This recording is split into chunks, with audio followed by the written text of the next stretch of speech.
right? And the big question is, one question that I'd always wanted to know, because this is where you got to start it. You got to start from the beginning with race and who you is. And one thing that I always wanted to know as a child was, where did all the races come from? Where did all the races come from, right? And I used to ask my mother, you know, hey, where did the Chinese and the Japanese and, you know, the white guy and, you know, all these other different races come from? And she used to tell me, oh boy, you know, God made us different colors on top, but underneath we all the same. Always knew that it was something more than that, that wasn't the truth.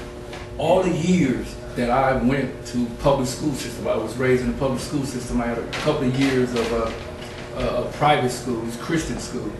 But all the years that I went to school, you know what I'm saying, none of my teachers could answer that question.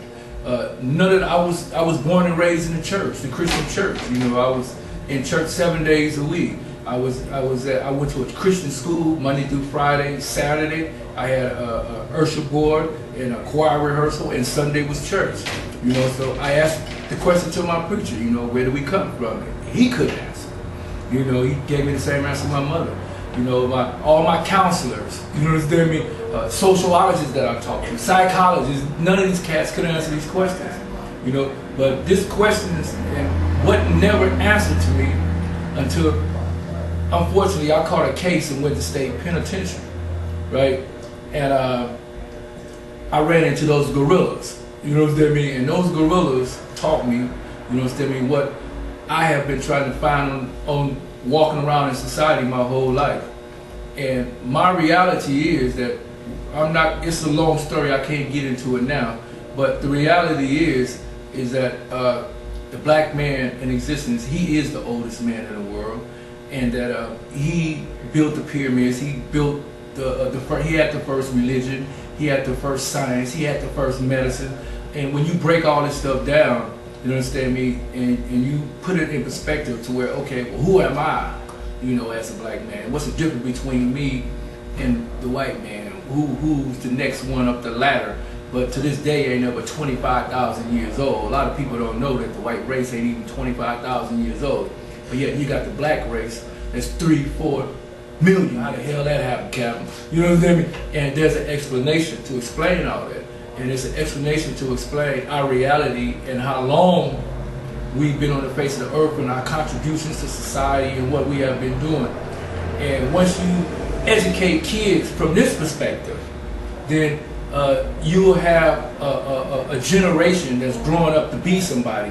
Just like when I was a kid, you know, I was into games when I grew up, but I didn't know nothing about Shaka Zulu. I didn't know nothing about King Tut. If somebody would have told me that there was a boy 12 years old that ran the whole empire, you know, his name was 12 years old, his name was King Tut, I probably would have had more emphasis on who I am as a black kid, you know what I mean, and black reality as in general. But I was deprived of all these, just like my sisters, if they would have known who Queen Hatshepsut was, you know what I mean, or who Nefertiti was, you know what I mean, or who Queen Nzinga. A lot of people don't know about Queen Nzinga. 17 years old, you know what I mean, she was a general, you know what I mean, in the military, leading grown men to battle, thousands of men to battle, and she never lost a battle.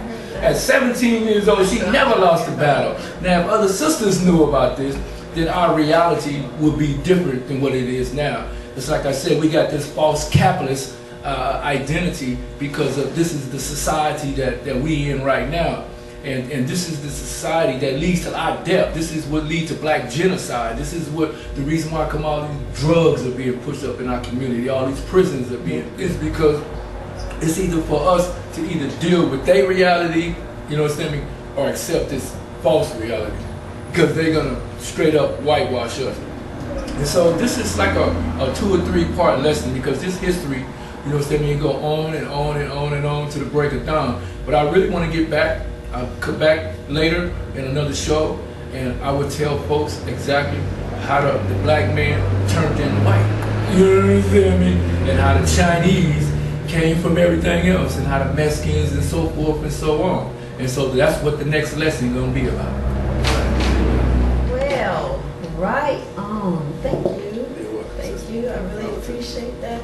And, you know, I just really give thanks to the Most High for having an opportunity to learn about our history from a real brother. We give thanks and praise for your continued commitment, the time and energy that you expend in servitude to your people in our community for the upliftment of our people and the improvement of our quality of life. And this is one brother that lives it. So, and that's about being the truth, the way, the truth, and the life. So again, thank you, General, and we look forward to having you. Oh, my pleasure. We look forward to having you back to continue on this subject so we can have a found reality. That's right. Because to know thyself is to know the truth, and knowledge is power. That's right. Thank you again, and thank you for tuning in to another episode of True News that you can use interviews. And we got Soul here. We keeping the soul on Skid Row, giving credit where credit is due, just telling some truth. Power to